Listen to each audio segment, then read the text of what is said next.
The following talk is offered freely to ensure that no one is ever denied access to these practices and to these teachings. If you feel inspired to make a donation to support this offering, you can go to my website at jonathanfoust.com. While you're there, you can also sign up for a monthly newsletter designed to support you in your practice. Thank you, and enjoy.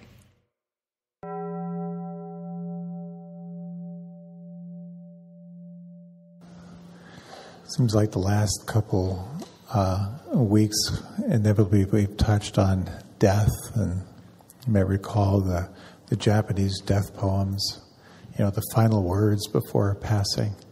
And it reminded me of one of my dad's favorite stories.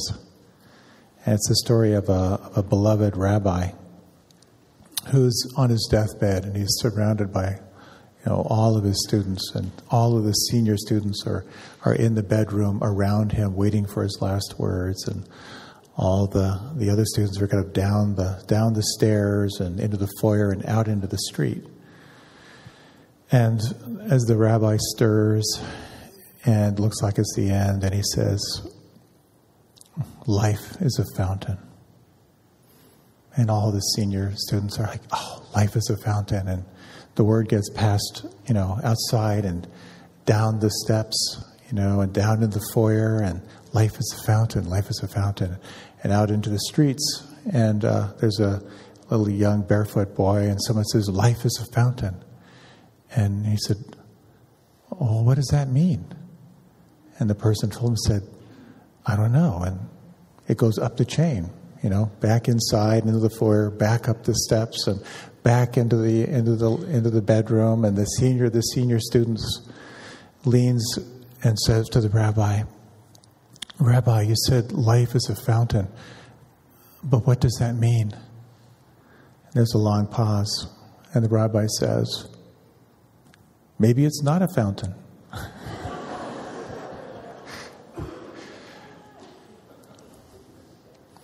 How do we ever really know what's true?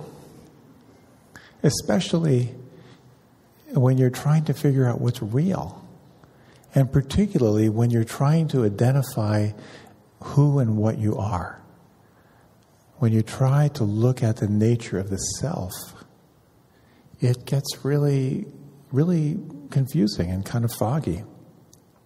So as I was meditating yesterday morning, I was thinking about this talk, and I imagined, being stopped by a policeman, maybe for speeding, and say, "Okay, buddy, well, who are you?" And I imagine saying something like, "Well, I seem to be a sense of unconditioned awareness, objectively aware of the impermanence of body, mind, and spirit. I seem to be the space in which all possibilities, according to inevitable yet impactful imprints of desire and aversion, manifest in this causal world of duality." And then imagine him saying, "Okay, hands on the hood."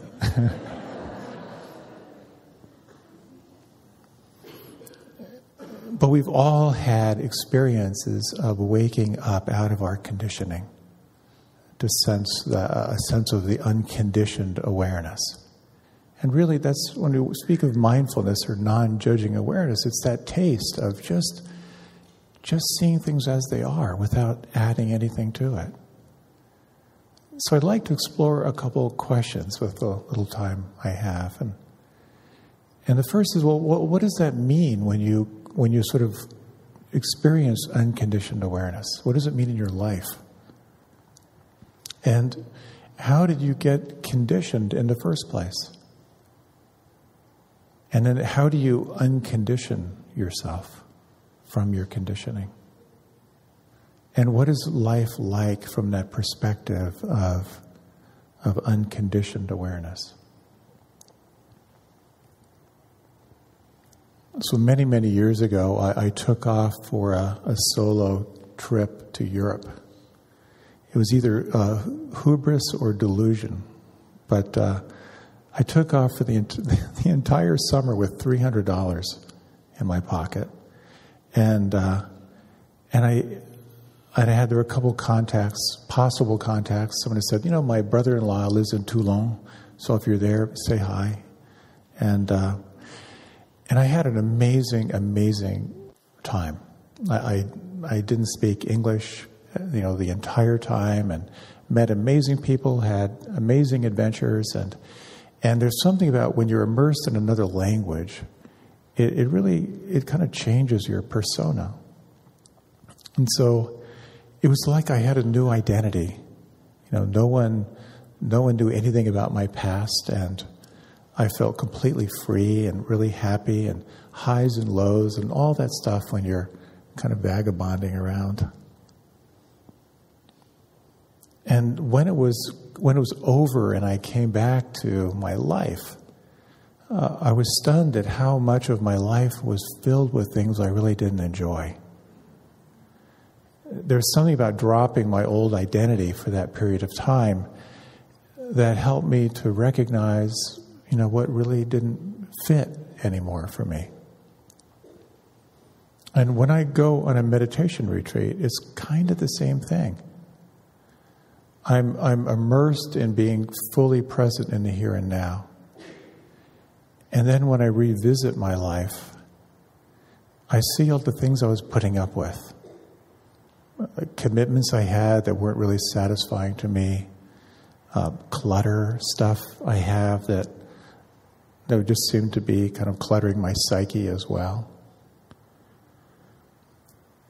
And if you've ever had an experience like that, where you've been able to step away from kind of the details of your life, either on a life adventure or through intensive practice, you have that sense of what it's like to come back with sort of fresh eyes.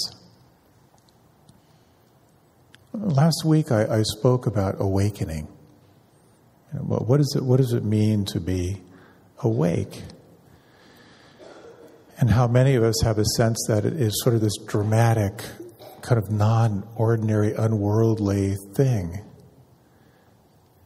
And quite often it's simply recognizing deeper truths about your life. When you shift your consciousness and experience a greater sense of freedom, you're informed from that perspective. The teacher, Adyashanti, who speaks a lot about awakening and non-dual awareness, talks about how one characteristic of awakening is you realize how much work you have to do. It's like when you go have that mountaintop experience and you look at your life and you realize, oh my, look at the mess I created out of my own confusion and out of my own ignorance. You start to recognize where you're caught. So there's sort of a good news, bad news thing in there. You taste that sense of freedom, but from that perspective, you have a much more of a heightened sense of what's really between you and feeling free. So an essential inquiry that I find very helpful, and that certainly for those who have taken the Year of Living Mindfully program that I lead, this is a regular part of our practice, which is really asking yourself, what's between me and feeling free right now? And there's something quite potent about just recognizing all the little stressors, all the worries, all the concerns.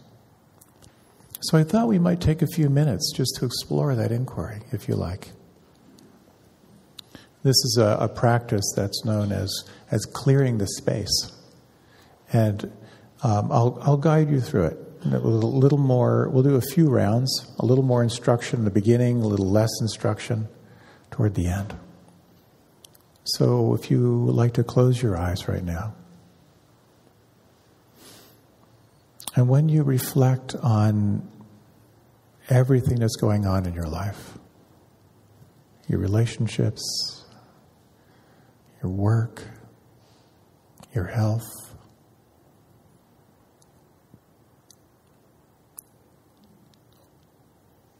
if you would bring into mind one thing that's between you and feeling free right now.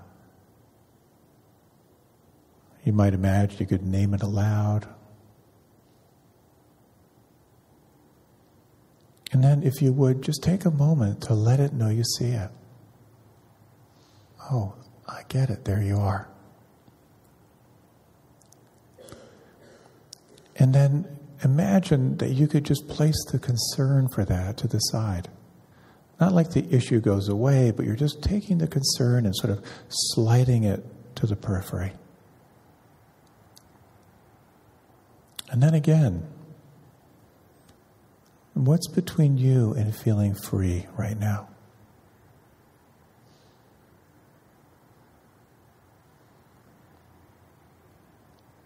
And can you let it know you see it? Say hello to it. And imagine you could place the concern for that to the side.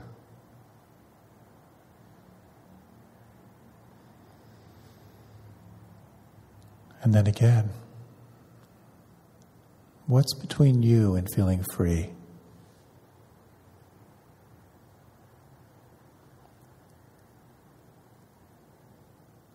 Let this know you see it.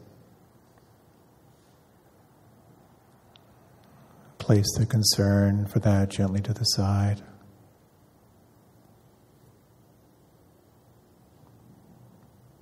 And then again, what's between you and feeling free?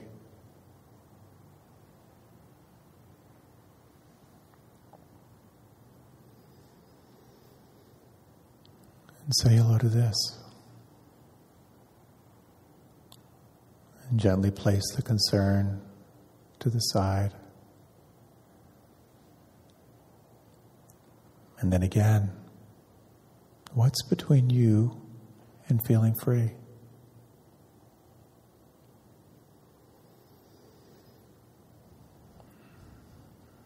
Say hello to this. Let it know you see it.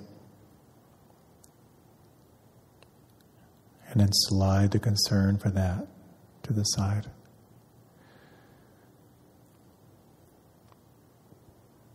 And then take a moment just to say hello to this landscape of what you've named, these 5 things that are between you and feeling free. And notice if there may be any little subtle shift in just the naming of what's there. And a sensing of who you are as the one who is aware of them.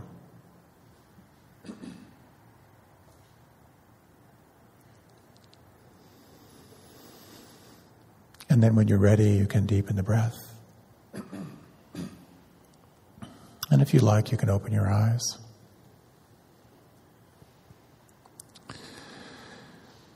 I love that exercise. There are times in the morning when I'll sort of wake up and it's not like low-grade fever, but low-grade anxiety. And I'll just stop and I'll just pause and say, okay, so what's between me and feeling free right now? And just sometimes just naming what's there gives me a little bit of distance, a little bit of freedom in that naming. And that's so much of what practice is about, is recognizing those forces that get in the way of feeling free. Quite often they're below the line. We're not even aware we're there until we relax and really, really pay attention. It can be a tool for waking up to what's present in your life. And of course, there are many, many tools.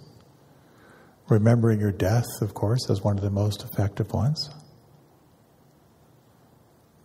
There's no guarantee how long you'll be around.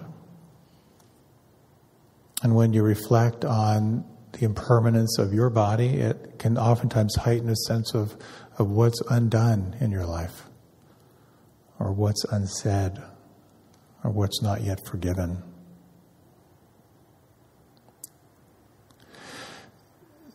So waking up to a sense of clear seeing oftentimes is seen as this glorious release. But sometimes it's just more of a recognition of reality. And so also part of awakening brings up a question of, well, what does it mean to be this unconditioned self?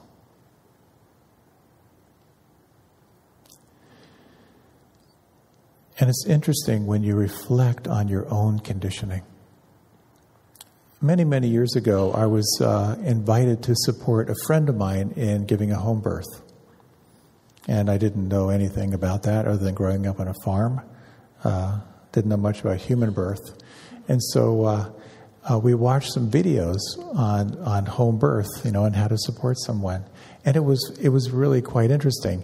And they had two different examples, and it was such a contrast between the two.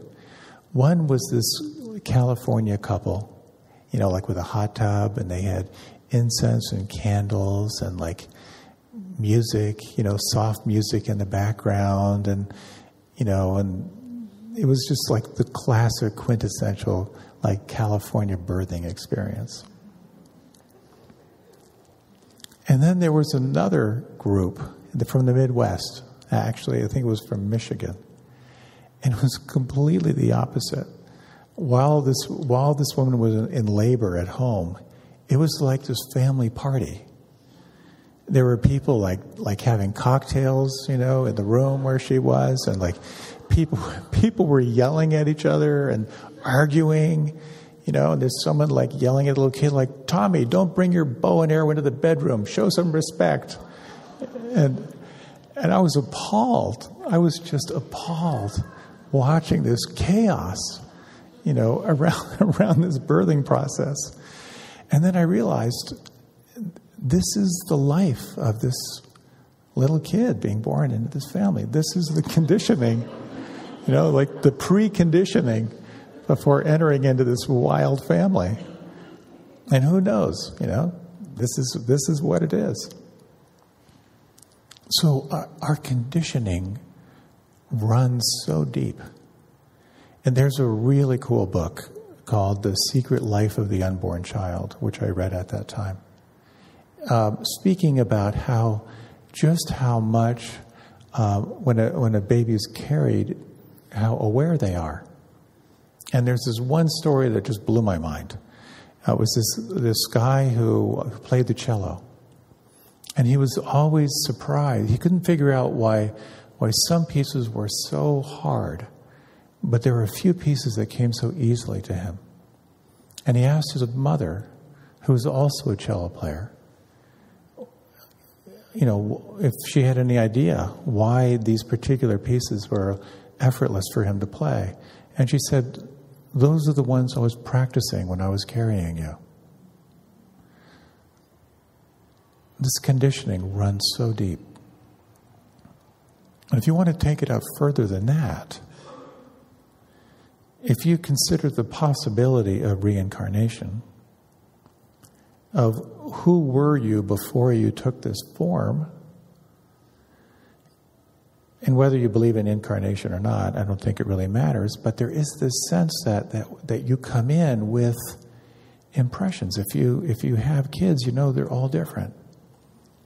So the sense that we come in with certain desires and certain scars and certain skills that we bring forward. So is it possible that before you take human form that there is conditioning that you're working with as well? Who knows? As Shakespeare said, there are more things in heaven and earth, Horatio, that are dreamt of in your philosophy. It's way out there. But no question, we are conditioned beings, and that conditioning runs so deep. And the more you practice awareness, non-judging awareness, the more you will see into the nature and the specifics of your own conditioning. And that is what leads to a greater sense of freedom, to taste who you are unconditioned. Of course, there are so many different psychological systems that are very interesting reflections to see into your own particular conditioning. If you've taken the Myers-Briggs test, for example, which many people have taken, and you sense, are you more introverted? Are you more extroverted? Are you a feeling person? Are you a thinking person? Are you a judging person? Those can be very, very helpful. And it's a very short book but it's a book on the best meditation techniques for your Myers-Briggs type. It's true. That's true. And I learned a lot from that. For myself as an introverted person, of really recognizing, we all have this introvert-extrovert split, different ratios, but that recognition that extroversion is very stimulating, and too much and you get depleted. Introversion is very healing, but too much of it, and you start feeling isolated and actually delusional because you're not getting any echoes to your thoughts. And seeing that was just a very, very helpful distinction. But I wanted to share with you a system that I found very, very interesting, just to give you like a little 2-minute overview if you're interested in learning more around a particular school of seeing into the nature of conditioning and pointing toward the unconditioned. If you're not familiar with something called the Enneagram, this was an oral history for many, many years, and I think it was only about 40 or 50 years ago that it was actually written down and codified, kind of through the Sufi tradition. And it speaks to how you tend to calcify around your early conditioning. That is to say, you move into some self-protective mode, as you're growing up. And if you're not aware, you become more caught in that particular pattern. And as you become more aware, you can actually become more free. And so I'll give you just a little overview, and it's kind of an interesting, I love this little approach. There are 9 different types. Hence, it's called the Enneagram. And each of these types has an awakened quality and an extremely dysfunctional quality. And the best way one of the best ways I learned it was this analogy of, imagine you're going to a dinner party, and you come back from the dinner party, and this is what each of these 9 types would report. So the first type is referred to as a perfectionist. And they tend to be very critical thinkers. So perfectionists would come back from a dinner party and say, "Oh my God, can you believe they had yellow china on a red tablecloth? Give me a break." An awakened, like really awake type 1 or perfectionist is, the example is Thomas Jefferson. These rules are wrong. We need new rules that it will be more fair for everyone. So it's really seeing what's possible. And the dysfunctional is just caught in that ruthless judgment, judging yourself and judging others. The second type is known as the caregiver.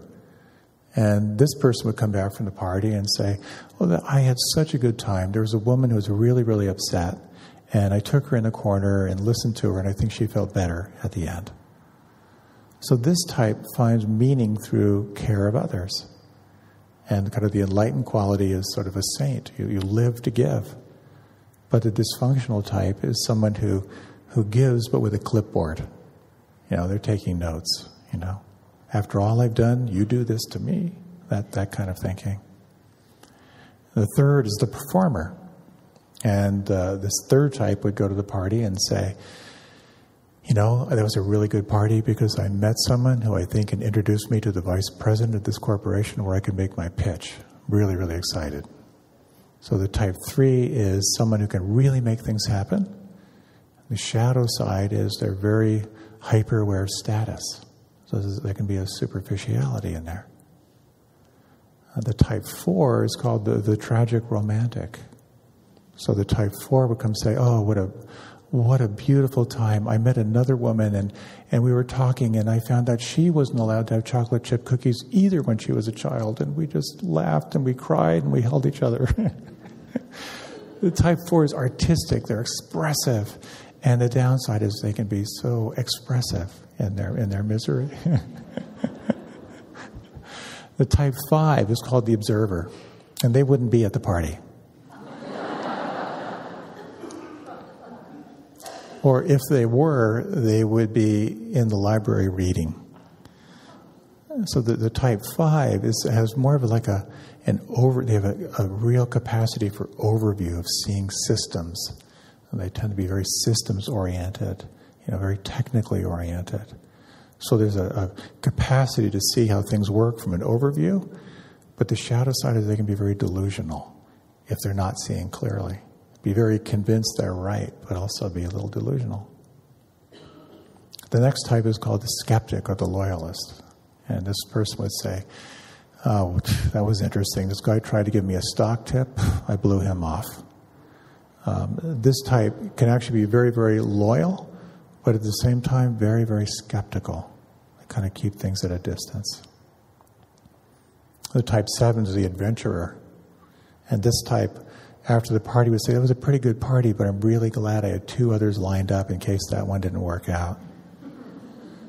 This type can be a lot of fun. They just love life. The shadow, they can be the most addictive type because they'll look toward pleasure to avoid pain. The next type is known as the controller. And this person would be thinking, it was a pretty boring party, but I got them to change the music, and I arranged a conga line, and things really picked up.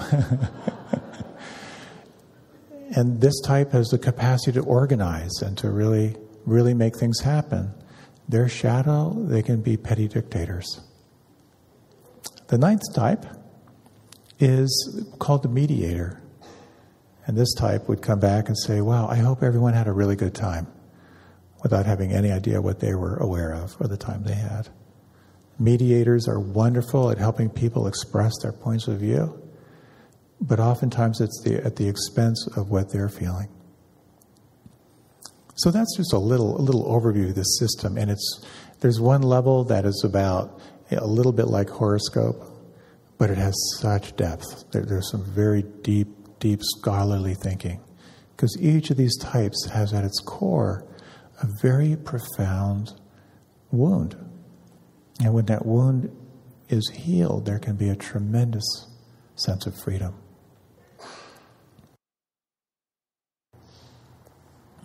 My conditioning is around the 6, sort of that skeptic. And there's always that sense of somewhat of a sense of distrust that I tend to hold internally toward life. When I notice that thought and I can neutralize it, gratitude and appreciation just flows through. So I just mentioned this system because it's a fascinating exploration. And I'll send some links in the email I send out. There's an online thing you can do that might give you some reflections. But what it really leads to is really something that was supposedly inscripted in the at Delphi in the Greek times, and the words were "Know thyself." And Socrates said, "The unexamined life is not worth living." And so when you pause and when you pay attention with any sense of sincerity, it's guaranteed that you will begin to see more clearly of what's between you and feeling free or feeling happy in your life. That's what the practice reveals. And the more you become aware of that conditioning, the more you can begin to get a sense of where the freedom is in your life, where the freedom lies. So unconditioning the conditioning is really what this practice is about on some level. I used to give a talk to high school students on visual literacy to kind of help them see how their perceptions were formed by advertising. And this was many decades ago. But I always ask, who here smokes cigarettes? Always in high school, there's some number of cool kids back then who would smoke. And then I would say, well, who's tried? And then I would ask them, what's your brand? And then people would call out and be like, so are you a Marlboro man? You know, do you smoke Camels? Maybe you're into Cools or Virginia Slims. And then I would show them the ads of the how each of these brands portrayed a certain kind of personality. And then kind of poke holes in the ads. And one of my favorites was this magazine ad of Salem cigarettes. You know, it showed this guy wearing a plaid lumberjack, and he's got his leg up on a tree, you know, with an axe next to it, you know, having his cigarette after felling the tree, and you can clearly see that the tree was cut with a chainsaw.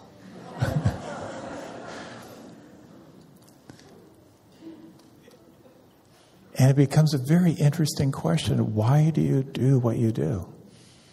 You know, when you order a coffee, what does your style of coffee reflect about your sense of who you are? Are you an espresso person, a black coffee person, a green tea person? My uncle told me how once he went to the grocery store, and as he was unpacking the groceries, he saw this laundry soap that he didn't need. And it was only later that he realized that he had heard that ad, you know, all day long for a couple days. So we're inundated with conditioning. And if we're not awake, it informs your choices in life. Your motivations in life, so many of them are formed through conditioning.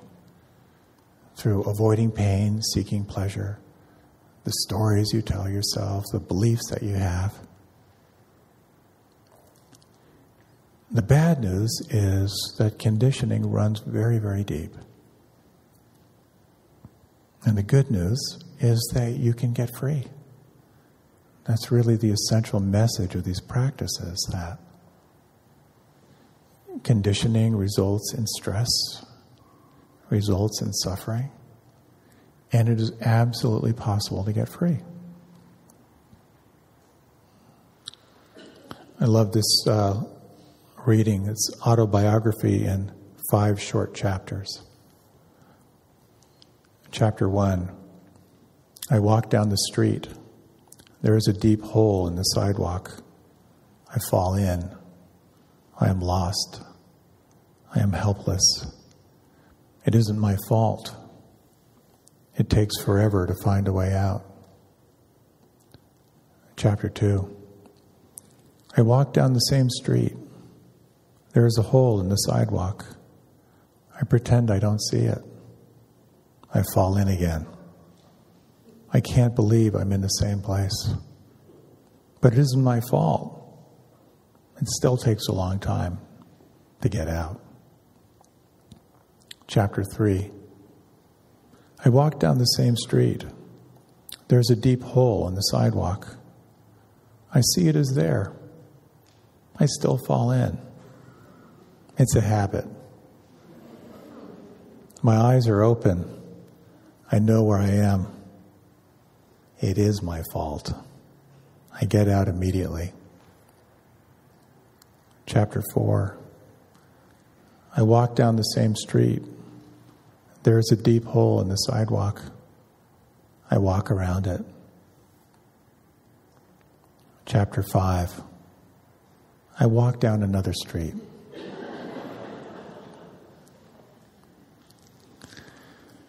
Doesn't that say it all? That when we're caught between what's between us and feeling free, we just fall in the same hole over and over and over again. And that's so much the essence of the Dharma, that if we're not awake to our conditioning, we will just repeat the same lessons again and again and again. Paying attention makes all the difference. So you can train yourself to see the conditioned self and how to taste the unconditioned. There's a wonderful phrase by one of my favorite teachers. His name is Tsoknyi Rinpoche, a really wonderful Dzogchen teacher. And he has this beautiful phrase where he says, real but not true. That when you're caught in anger, it feels real, but it's not true. It's not a permanent state. So then the question is, what is true? What is dependable? And what can you count on if so much of this life is a dream formulated in conditioning? And back to last week, to the last words of the Buddha, allegedly, when he said, conditioned things are not reliable. What you attach to results in suffering.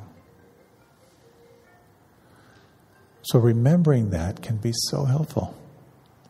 That you are more than the body and more than this conditioned mind.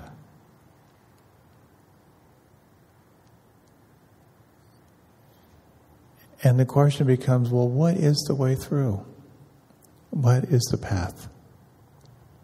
And it leads so much to the simplicity of pausing.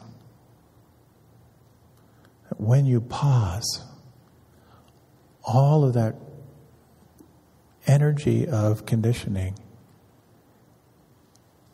in that pause, you can see clearly. So there are lots of ways of pausing. There are the long pauses to step away from your life and do an intensive retreat, and I highly, highly recommend that. There's the pause that occurs when you have a formal meditation practice. Even though it may not seem like a lot is happening or healing, just by disengaging can be so helpful. One of my teachers in the ashram had this great thing, and like even referring to tonight, he said, one of the great things about like coming here to meditate and listen to a talk is not so much what you get out of being here. It's all the trouble you didn't get into by being here. So there's that element. But then there's the pause that can occur in just taking a breath. There's just the power of when the phone rings, take one breath before you pick it up. When you feel a wave of anger or irritation arise, just to pause and take a breath. If you're ever told when you were a kid, if you're really, really angry, count to 10 before you say something. It works. There's some Reiki and therapists who would say if you really breathe 10 deep breaths, you'll forget what you're even angry about. So the question becomes, how can you build in that pause where you can stop, even if just for a moment, and then re-engage with a little more clarity in your life? So I thought I'd close with a little reading that speaks so much to our conditioning. And then we'll have a little set. In a faraway land there lived a wise old man. He came every day and sat on a stone bench on the outset of town. He loved watching people go by, merchants that left for faraway lands, peasants that came to sell their products in the marketplace, travelers that came from a long way.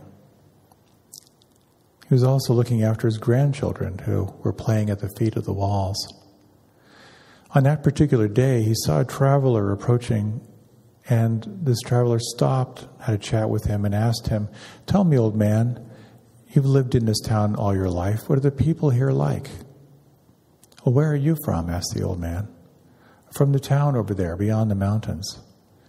"And what were the people like over there?" "They were not very interesting. I found them cold and mean and kind of withdrawn." And the traveler continued his journey and disappeared. A little later, another traveler started the same conversation with the same old man and asked him the same question. "What are the people like who live here?" "Oh, where are you from?" asked the old man. "I'm from the town over there beyond the mountains." "And what were the people like over there?" "They were fantastic. They were generous and friendly and warm." "Here," said the old man, "you will also find the people generous, friendly, and warm." And the traveler disappeared down the streets. And one of his grandchildren who was playing nearby came up and said, "You're telling lies, grandfather. It's not nice. You told me not to lie, and you told the opposite to this traveler."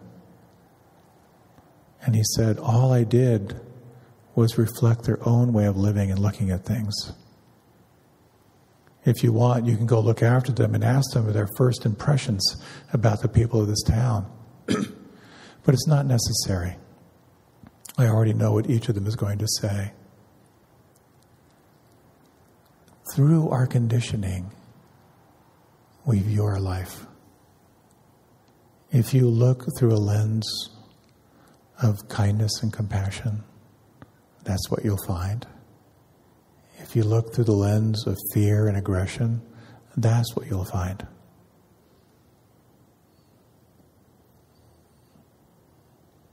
The bad news is that we're all conditioned beings, deeply conditioned beings.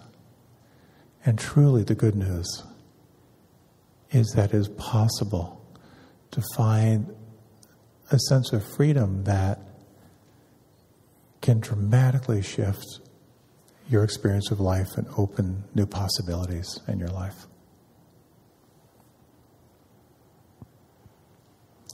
So let's close with a short yet brief and slightly truncated meditation.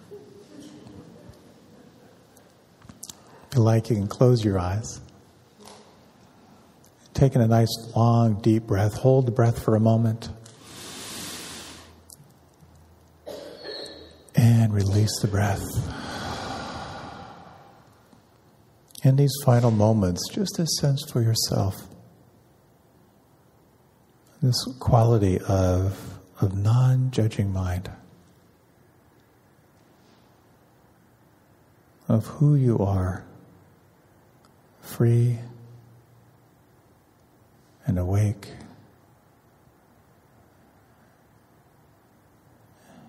And open to this field of infinite possibility.